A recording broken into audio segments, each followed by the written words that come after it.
All right, guys, I'll talk a little bit about a few charts that I think are relevant for this presentation. There's a lot of things that have been happening recently that I think are important. We've had a pullback at about 11% in gold prices from the very peak of this chart to the very bottom. And if you're a believer of those, of being in a secular bull market for precious metals, I do think this is a window of opportunity that we continue to believe that gold has entered a long-term cycle, and therefore these pullbacks are, in our view, major opportunities. And so, if you looked at technically, we've been retesting a support line of not too long, but certainly looks to me like this is a place where a this correction could be ending. Let's go to the next chart because this is the chart of the day. Certainly is silver. We're seeing silver finally break out. It's been in this range of between 30 to 35 for some time now. It's been in that area. It is interesting how gold has actually peaked in April or so, a little bit before that. And since then, silver has been actually very resilient and strengthening on the back of a weaker gold price. And now, if we look at what's happening, this is why you act on conviction. I remember very well when we started talking about silver back in 2019 or so. A lot of people used to say, well, it hasn't done anything for the last 20 to 30 years. Those are usually code words for why you should be taking a contrarian view on something, because you're not supposed to have carry the reputation of an asset that hasn't performed in the last 20 years if you just form your view on that day. And so I think silver is in a major cup and handle, as you can see here. And what we're seeing with the metal is potentially the beginning of what is likely to be a price discovery phase as well. And copper is in that scenario, in my view, and we're going to get into that as well. But if we go to the next chart, even more importantly, there's some companies that are starting to move. I like Hecla because Hecla, as a company, has gotten a lot of history in the silver industry. And there's not a lot of those companies that have survived all these different cycles and decades of capital depletion and also booms and busts. And so, as you can see, that there's major volatility in this share performance of this company. Has gone through a lot of different iterations and so forth. And what I find it interesting is when silver starts to move, you begin to see the easier, I should say, or easier to get your arms around when it comes to consistency of numbers, when it comes to production, when it comes to size and scale of operations in North America with silver exposure. And I find it extremely important and compelling, the fact that it has been hitting this support or resistance line for a very long time. And if you ask me, given my views on silver and what we're watching right now live when it comes to the metal, I believe this is really in a very important position and likely to break out from here. There's another company, if we go to the next chart, that also looks very compelling as well. But that's in the gold space, and gold just had a big movement, as I said, about 10% for gold. If you follow the metal for a long time, a 10% movement in gold is a bit more than usual, especially in a 1 month and a half kind of horizon. But it is expected to see something along those lines, given how much it has moved up as well. So the volatility of gold has picked up substantially. But given that we've seen this pullback in gold, and actually, as you can see in this chart, Barrick share price has actually started to move higher, even on the back of that. And so I think that we're consolidating quietly below this resistance line as well. And I think in the 2 or 3 presentations ago, I've had a chart looking at the Barrick Mining stock performance versus its earnings estimates, and ultimately that's what drives a stock is where their fundamentals are likely to go. And their earnings per share is estimates are certainly well above where the share price of the stock really is right now, in terms of what we should be expecting. The earnings per share is expected by analysts is actually somewhere close to where that peak of 2011 is right now, and the share price is substantially lower than that. It was close to 70, 65, $70 a share, and now we're trading at about 21. So it's another one of those that have a long history. And if you're a firmer believer that gold prices are likely to be, going back, and its correction is at closer to its end and its beginning, I would suspect that the Barrick performance would also benefit from that as well. Let's go to the next chart. The next chart, it's a relationship that I think that the folks that watch these presentations and are in the mining industry will appreciate, and also maybe will understand what's been happening with exploration companies. I find it really interesting how so now we're looking at the senior companies relative to gold, and you can see that it's been a very difficult, last years, and 2 decades of underperformance of the mining companies relative to gold itself. Guess what this chart looks like? If we go to the next chart, you can see it's the same chart as the TSX Venture. For those who don't know, it's about 50% weight in exploration companies, give it or take. And you can see it's the same chart. It's exploration companies. One way of explaining this chart is exploration companies are nothing more than your willingness to take the leverage over gold prices. And once investors begin to take the risk of investing in mining companies over gold itself, that's when the blue line starts to benefit as well. What I find it remarkable about this correlation as well, you can see on the next chart, which is the exploration index, or the TSX Venture that I'm using as a proxy for that. Again, it's not a perfect proxy. It's a close enough. It's the only proxy I know of that has enough history. And you can see that we're breaking out. We're breaking out on a monthly candle quietly. Not a lot of people really commenting on this, but clearly the capital is starting to trickle down into this industry as mining companies are starting to outperform gold itself. We're also seeing silver starting to outperform gold.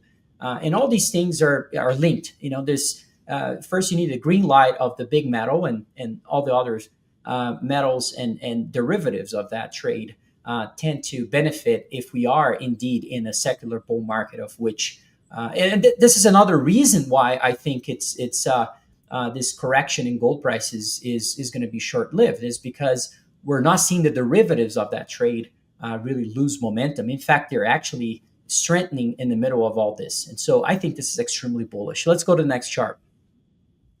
Copper prices we saw tariffs actually being imposed, of 50% tariffs on copper imports in the US. And if you ask my opinion about all this, I think that's short-lived.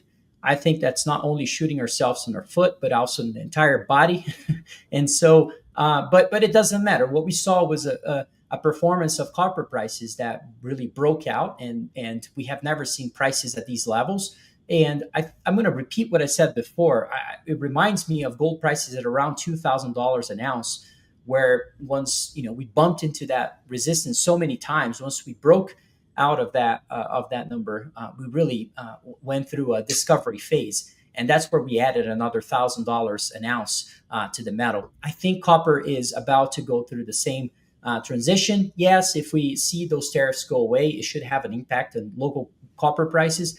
But notice that other things outside of the US that should have been hit by this, and a lot of people talk about the London copper prices, but LME copper prices, but it was really a couple percentage points that divergence from in terms of decline in prices when the tariffs were imposed.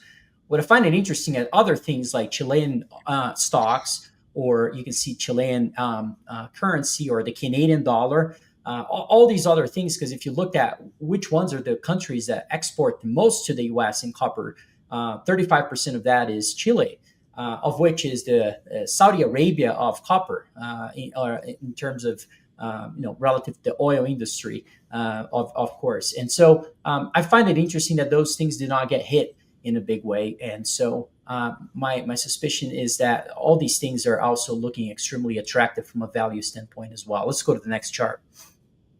The next chart, we're looking at copper versus gold, and a lot of investors tend to try to separate those two metals and call it one is the cyclical one, the other one is the safe haven one. They're cousins, they're friends, they hold hands. It's very clear in the chart. And what I find remarkable about this is that the copper to gold ratio, in other words, if you want to call it the cyclical one versus the safe haven one, you can see that it's also in a historical resistance and about to break out. So if you like gold, like me, or like anybody else here in this live stream, copper should be also a point of focus as well as investors to allocate in the space, in my view. So I do think copper is extremely cheap today. And if you like copper, here's the next chart. The next chart is zinc prices versus copper. And you can see that it logically makes sense. Those are two supposedly more industrial metals that are more linked to cyclical changes in the economy, even more than gold. But what you can see in the last 10 years is this, real strong correlation between the two metals. And more recently, we're seeing the separation between the two. And a lot of people, there's two types of investors. Those that are going to say this time is different and the white line is never going to follow the blue line. I'm a believer of what drives the blue line. The blue line I just showed in a prior chart was gold prices really giving it the green light. Once you see that, usually you see copper prices follow along. And I think that those are all just sort of almost, what's the next one in line? If so, and that in my view is probably zinc prices as well. So that's why I want to bring that one to attention. Let's go to the next chart. And here's a correlation that I mentioned, and why I'm talking about this is because Brazil's all over the news in the last few days with the tariffs that were imposed by Donald Trump, and the situation between Lula and Trump, and also the fact that Brazil actually, from it does not have a surplus. It's not exporting more than importing. In fact, it's actually doing the opposite. Brazil is already in a deficit with the U.S. In other words, it's not really hurting the trade balance of the U.S. overall. And when you look at that in itself, if we're going to be imposing as much tariffs as Trump has said, and you do the math in a lot of those things, it doesn't really hurt the Brazilian economy. In fact, on the day that this was announced, the Brazilian currency actually appreciated, which I found it really interesting because I was expecting a sell-off. The equity markets did sell off on the idea that perhaps Lula would gain momentum on its political campaign by finding a way to potentially fight Trump and finding a whole new narrative to gain momentum politically speaking. I disagree with those views. I think we're seeing a transformational change in the country in regards to leadership. We're seeing the governor of São Paulo gaining momentum in the political race. And that is your Milei moment in Brazil that is really, in my opinion, under the radar for Brazilian investors. And so when you look at this chart, why in the world Brazilian equities have a correlation with platinum throughout history? Brazil doesn't export platinum. Its economy is not really related to platinum. The reason for it is because platinum, just like Brazilian equities, is very high in the risk curve. Therefore, as investors begin to invest in gold, they in this case made money on gold, and then they start looking at other things, the next movers, and you start going down the chain of those movers. Eventually, you get into platinum, and eventually, you're going to see Brazil because natural resources are all interconnected, and so as you see those things begin to move, you tend to trigger a commodity bull market, and as you trigger a commodity bull market, guess what? The countries that have exposure to those commodities also tend to benefit. Therefore, why you have a link between those two. So I find this also another opportunity too. Let's go to the next chart. The next chart is another way to see this whole idea. Why the Brazilian market has not perform as well as gold and mining companies and others. I think one of the biggest reasons have been the dollar. It's because we just started to see the dollar actually turn. The dollar, the DXY index is having one of its worst years in history. I think it's the worst since the 1970s or 1973 to be specific. And if you ask me, I think that's the beginning. I don't think that's the end of it. Of course, tactically, we've seen a big move and we should see some level of appreciation and repositioning. But I think the long-term trend is that the red line here in this chart, which is the DXY index, is probably going to go lower. And as you see that occurring, In the white line, I have Latin American stocks, not just Brazil, but the whole region. They should also benefit from this. And so I have a strong view that the very constructive opinion that the white line should be benefiting tremendously from this new environment, macro environment we're probably going to be in for the next 3 to 5, or even 7, or maybe 10 years. Let's go to the next chart. In line with this, you can see that we did see some big breaks recently. The emerging markets equal weighted FX index, something that has been going down and down and down, and finally broke out of a big resistance, as you can see here. Notice that these breaks of large resistance, and some of them decade-long resistance, are certainly happening more and more on derivatives of gold. Pay attention to that. The macro tendencies, they don't work all at once. They sort of, investors don't agree on an idea in one day. It's sort of a process, and you start seeing these things occurring in different asset classes, and then and I think this one has been neglected for so long that it's finally coming back. As we see more confirmation of a positive gold market. Let's go to the next chart.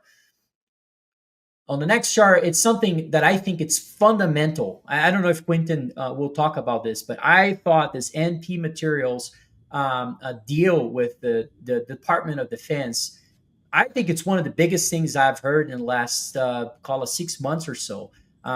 It's almost like across the Rubicon on this idea that the governments are going to start engaging with public companies. What's the difference between a U.S. market versus an emerging market? It used to be back in the days that we have free markets in the U.S. and so forth. Well, looks like, I know it's just one company and it's a small company, but that's kind of interesting. If you look throughout history, do you know when was the last time we've seen something like this? A 15% stake taken by a government entity? Only in the World War II? Yeah, I'm not joking. That was in the World War II, outside of the bailouts that we saw in 2008. So I was curious about this. I was like, well, who's making these decisions? Is it where is it coming from? It's obviously the Secretary of Defense, and they have an economic council that comes up with those decisions. And then I immediately thought, well, what does the balance sheet look like? They report a balance sheet every year. And I was like, how much cash do they have? How much can they do? It's the Treasury.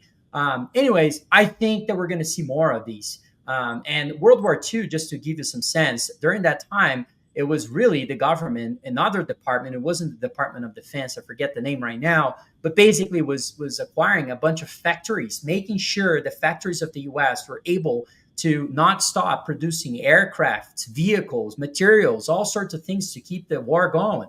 And so, what's happening today in this, not just a lot of people are going to be focusing just on the rare earth part.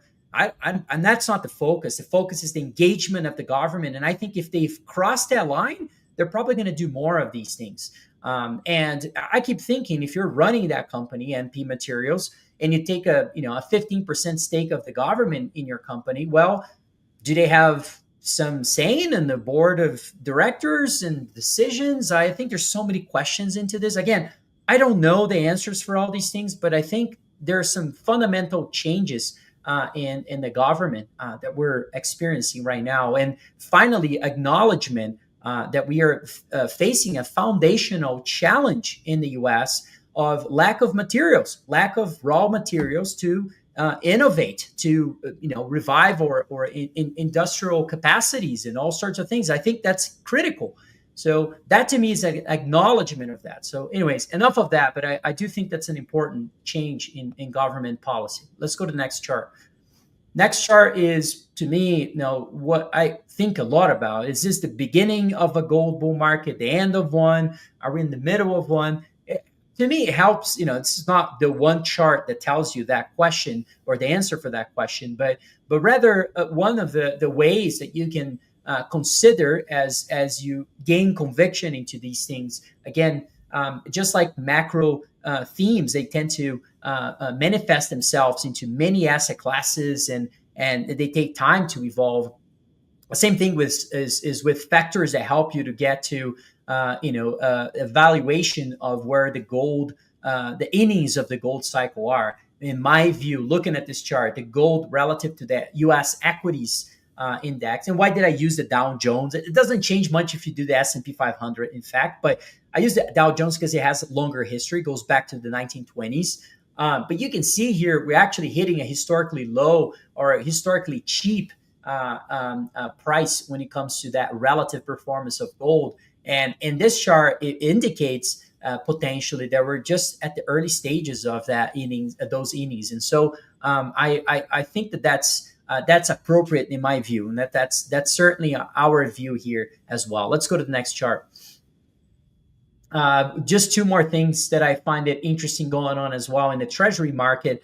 The Trump and all this idea about a Fed chair, a new Fed chair to lower rates and so forth. There's really a lot of things going on in the market, and I think this chart is less of an investment thesis, but more of a function of how the market is behaving more recently as well, is that we're seeing the long end of the curve rising on the risk of fiscal imbalance and disarray and disorder and so forth, with the big beautiful bill and so forth. And it's nothing more in my view than reinstating this idea that I think Lynn Alden says that nothing stops this train. I agree with her. It's hard to disagree with that, and that's reflected in your white line. The blue line is essentially what I think. It's just my opinion, inevitable, because we're paying too much interest on the debt, and the blue line is essentially what the 2-year yield.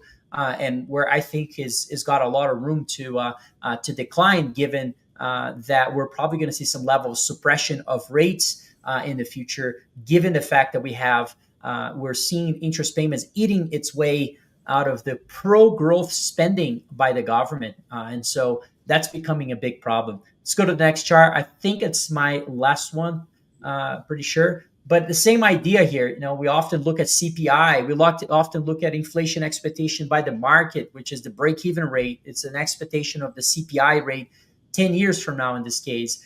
Sorry, I'm missing the 10-year, but it's the 10-year break-even on the white line. And what I find fascinating about these calculations is that I don't think they're right. I think really that's almost like not the real world. The real world is your blue line. That's commodity prices. They have been in a resurgence again. And so I really think that's why you see this alligator mouth, potentially signaling that inflation is likely to reemerge here. And that's certainly my belief as well. I think that's my last chart. Can we prove that? Oh, no, there's one more. And that's, if you believe in the prior chart that the commodity prices are starting to rise and diverge from, and inflation is going to come back. Look at this chart now, which I thought I did something similar in the past, and I just thought was easier to use this top-down charts way that they designed, because I thought was great. The dark line, you're looking at commodity prices, which was the same chart as before, and then the blue line, you're looking at commodities relative to gold. And so what you find here is that commodities are really cheap, very undervalued relative to gold prices, according to this chart. And what he's trying to say is that during times that we saw these really undervalued moments for commodities relative to gold, were times that commodities themselves actually had a really strong rally. I'm of that view. I'm certainly of the view that we're going to see a catch up of a lot of other commodities, with gold prices. That does not make me bearish on gold. Remember what I said before. I'm still think I'm very, very constructive on gold. I just think that there is so much catch up to happen across other derivatives of gold that are just happening now.